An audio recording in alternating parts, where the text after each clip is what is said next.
సుమన్ టీవీలో మీ business promotions కోసం ఈ కింది నెంబర్ను సంప్రదించగలరు.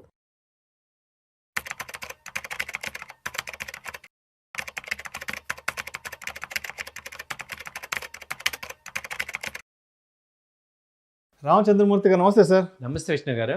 రామచంద్రమూర్తి గారు, ఈ ఆగస్టు సెప్టెంబర్ నుంచి మనకి ఇండియాలో ఫెస్టివల్స్ ఎలా స్టార్ట్ అవుతున్నాయో అదేవిధంగా మన ఇండియన్ స్టాక్ మార్కెట్ దలాల్ స్ట్రీట్కి కూడా ఐపీఓల జాతర, ఐపీఓల పండగ స్టార్ట్ అవబోతుంది. ఈ ఆగస్ట్ నుంచి సెప్టెంబర్ వరకు దాదాపు 35 మార్కెట్ సెషన్లకు గాను 34 కంపెనీలు ఐపీఓకి ఆన్బోర్డ్ కాబోతున్నాయి. వీటిల్లో మనందరికీ బాగా తెలిసింది, మనకి బాగా సుపరిచితమైంది, మనం ప్రతిరోజు టీవీలో చూసే ఒక పెద్ద యాడ్ వస్తుంది, అదే లలిత జ్యువెలరీ. డబ్బులు ఊరికే రావని ఎండి కిరణ్ గారు చెప్తుంటారు కదా. అవునండి. సో మొత్తానికి లలిత జ్యువెలరీ అయితే ఐపీఓకి ఆన్బోర్డ్ కాబోతుంది. ఏంటి అసలు లలిత జ్యువెలరీకి సంబంధించి మనం ఇన్వెస్ట్ చేసుకోవాలంటే ఆ కంపెనీ ఫండమెంటల్స్ ఎలా ఉన్నాయి, ఏంటి టెక్నికల్స్ ఎలా ఉన్నాయి, తర్వాత ఐపీఓకి సంబంధించిన ఇష్యూ డేట్, ఓపెనింగ్ ఎప్పుడు, క్లోజింగ్ ఎప్పుడు, తర్వాత షేర్స్ అలాట్మెంట్ ఎంతవరకు ఉంటుందని మన ఆడియన్స్ కొంచెం డీటెయిల్గా చెప్పగలరు. డెఫినెట్గా సార్. యాక్చువల్గా మనం ఈ మధ్య కాలంలో చూసిన ఎంటర్ప్రినర్లు అందరిలోకి ఫాస్ట్గా క్యారెక్టర్, ఒక ఎథికల్ క్యారెక్టర్ బిల్డ్ చేసిన పర్సన్ ఈ లలిత జ్యువెలరీస్ కిరణ్ గారు. ఆయన ఇంటర్వ్యూస్ కూడా అందరం చూసే ఉంటాం. ఆయన ఎంత కష్టపడి డబ్బుని తీసుకొచ్చారు, ఎంత డౌన్ టు ఎర్త్ గా ఉంటారు. ఆయన చెప్పే స్లోగన్ కూడా డబ్బులు ఊరికే జాగ్రత్తగా ఉండాలి. ఇది హార్ట్ నుంచి వచ్చిన వర్డ్స్ అనమాట.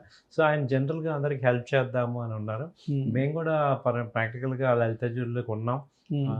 అవి కొన్న చూస్తే ఏంటంటే డిఫరెన్స్ మార్కెట్లో చూసినా మనకి ఒక క్వాలిటీ కానీ, ఒక బ్రాండ్ కానీ, ఎథికల్ కానీ బాగా ఎంచుకున్నారు.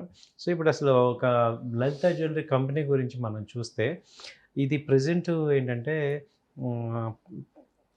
మొత్తం ఇప్పుడు third largest and second fastest growing retail chain in India జ్యువెలరీలో, సౌత్ ఇండియాలో. మేజర్గా సౌత్ ఇండియాని మేజర్ టార్గెట్ ఇది జ్యువెలరీ సెగ్మెంట్లో ఆ రేంజ్లో ఉంది. తర్వాత వచ్చి 56 షోరూమ్స్ ఉన్నాయి. అంటే అదేమంత ఈజీ కాదు 56 షోరూమ్ మెయింటైన్ చేయటం. అది కూడా గత 10 సంవత్సరాల్లో మన కళ్ళ ముందు జరిగింది. అంతా కూడా జస్ట్ మన కళ్ళ ముందు. అందరి కూడా ఎక్కువ ఆంధ్రప్రదేశ్, తెలంగాణ, తర్వాత కర్ణాటక, తమిళనాడు, పాండిచేరి, వీటిల్లోనే సౌత్ ఇండియాలోనే ఎక్కువ ఆయన టార్గెట్ చేశారు. తర్వాత 2 మ్యానుఫ్యాక్చరింగ్ ఫెసిలిటీస్ ఉన్నాయి, చెన్నై కానీ, కాంచీపురం కానీ. ఆ తర్వాత 93.96% రెవెన్యూ వచ్చేది గోల్డ్ జ్యువెలరీ నుంచే వస్తుంది ఆయనకి. సో తర్వాత జ్యువెలరీ స్కీమ్స్ అయితే చాలా స్కీమ్స్ ఆయన పాపులర్ అయినాయి. సో ఫ్లెక్సీగా ఉంటాయి. సో దాదాపు 2026 యావరేజ్గా చూసుకుంటే 5 lakhs నుంచి 6 lakhs కస్టమర్స్ స్కీమ్స్ ఉన్నాయి. వాళ్ళ దగ్గర జ్యువెలరీ స్కీమ్స్ ఇన్వెస్ట్ చేస్తున్న 5-6 లక్షల మంది ఉన్నారు. 5-6 లక్షల మంది ఉన్నారు. అంటే 56 షోరూమ్లో ఎథికల్గా అది బాగా డెవలప్ చేసుకున్నారు. సో మనకి రెవెన్యూ అది చూసుకుంటే దాదాపు రెవెన్యూ వచ్చి 16,000 కోట్లు 2024లో ఉంది. అలాగే ప్రాఫిట్ చూసుకుంటే దాదాపు 12,000 రెవెన్యూ తీసుకొచ్చారు. ప్రాఫిట్ వచ్చి 360 crores ప్రాఫిట్ ఉంది. సో మంచి లాస్ట్ 5 years నుంచి కూడా మంచి ప్రాఫిట్స్ వాళ్ళు మెయింటైన్ చేస్తున్నారు. తర్వాత ఏంటంటే ఎక్కువగా ఏంటంటే స్ట్రాంగ్ మార్కెట్ పొజిషన్ చాలా ఉన్నాయి, స్ట్రాంగ్ ఉంది. అలాగే లార్జ్ అండ్ మీడియం కస్టమర్ బేస్ని టార్గెట్ చేస్తున్నారు. అలాగే ఈ డెకేడ్స్ నుంచి కూడా ఆయన యొక్క అనుభవాన్ని కానీ, ఆయన యొక్క హెరిడిటీని, లెగసీని కంటిన్యూ చేస్తున్నారు విత్ ఎథికల్.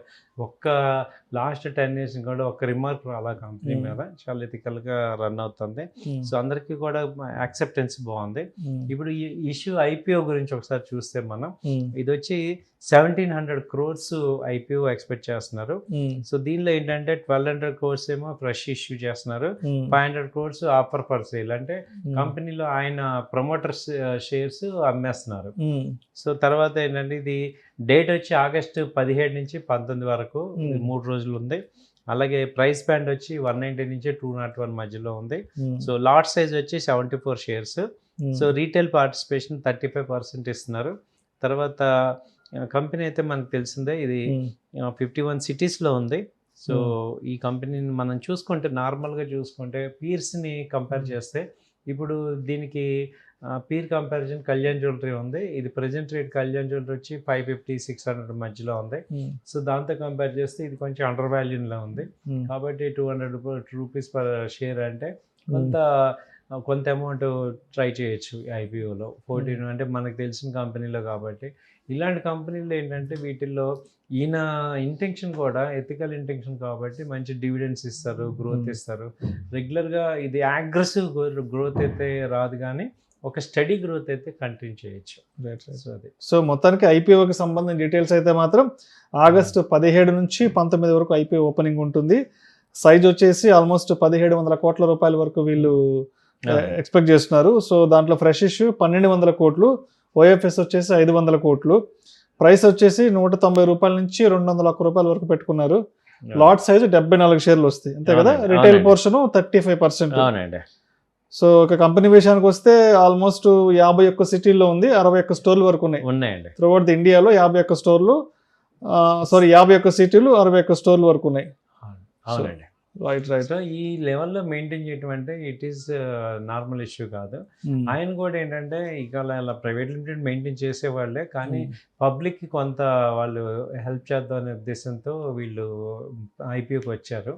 కాబట్టి కొంత మనం కూడా ఇన్వెస్ట్ చేసుకుంటే మంచి వెల్త్ క్రియేట్ అయ్యే ఛాన్సెస్ ఉన్నాయి. సో ఇప్పుడు ఏ కంపెనీ అయినా సరే, అంటే ఇప్పుడు పెద్ద పెద్ద కంపెనీలు కూడా ఐపీఓకి వచ్చి ఒక్కొక్కసారి అసలు గల్లంత అయిపోతుంటాయి. కాబట్టి అంటే మనకి చూడడానికి పెద్ద కంపెనీగా ఉండొచ్చు, కానీ బట్ అది ఒకసారి ఆన్బోర్డ్ ఐపీఓకి ఆన్బోర్డ్ అయ్యి ఒకసారి అది పబ్లిక్లోకి వచ్చాక, పబ్లిక్ లిమిటెడ్ అయ్యాక అది కొన్ని కంపెనీలు ఎందుకు అసలు గల్లంత అయిపోతుంటాయి. కాబట్టి ఎంత పెద్ద కంపెనీ అయినా సరే, మనకి ఎంత బాగా తెలిసిన అయినా సరే, ఆ కంపెనీకి సంబంధించి మనం తెలుసుకోవాల్సిన విషయాలు ఏముంటాయి, అండ్ ఐపీఓ అప్పుడు చూసుకోవాల్సిన, లేదంటే సెకండరీ మార్కెట్లోకి వచ్చాక చూసుకోవాల్సిన అంశాలు ఏముంటాయి.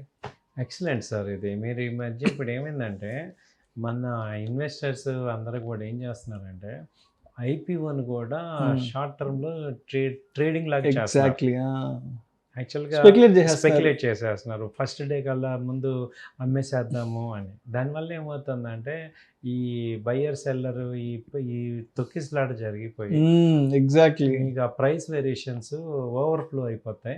4 రోజుల తర్వాత యాక్చువల్ ఫ్లోకి వస్తున్నాయి. సో ఇప్పుడు అంటే ఎక్కువ మంది ఏంటంటే ఈ మార్కెట్ గ్రోత్ లేదు కాబట్టి ఈ ఐపీఓని స్పెక్యులేట్ చేస్తున్నారు. అది రాంగ్ యాక్చువల్గా. అంటే స్పెక్యులేషన్ చేసి ఇప్పుడు మీరు దీన్ని బట్టి మీరు అర్థం చేసుకోవాల్సింది ఏంటంటే, ఇప్పుడు ఐపీఓలో మీకు అలాట్ కాకపోతే 1 వీక్ దాకా కొనకండి అసలు. సెకండరీ మార్కెట్లోకి వచ్చాక ఒక 1 వీక్ ఆగండి. ఎందుకంటే హయ్యర్ ప్రైస్లో 20%, 30%లో లిస్ట్ అవుతుంది. మీరు మళ్ళీ 4-5 రోజుల తర్వాత ప్రాఫిట్ బుకింగ్ జరిగిపోతుంది, ఇష్యూ రేట్ దగ్గరికి వస్తుంది. కాబట్టి కొంచెం అబ్జర్వ్ చేసి మీరు అంత కంగారు పడాల్సింది ఏం లేదు. ఒకవేళ ఇష్యూ కాకపోతే ఒక 4-5 రోజుల తర్వాత కొనుక్కోండి. సో అలా చేసుకోవచ్చు. సో మెయిన్ ఇక్కడ ఏంటంటే స్పెక్యులేషన్ కాకుండా చూసుకుంటున్నాం. Right sir. Thank you so much Santhamurthy గారు.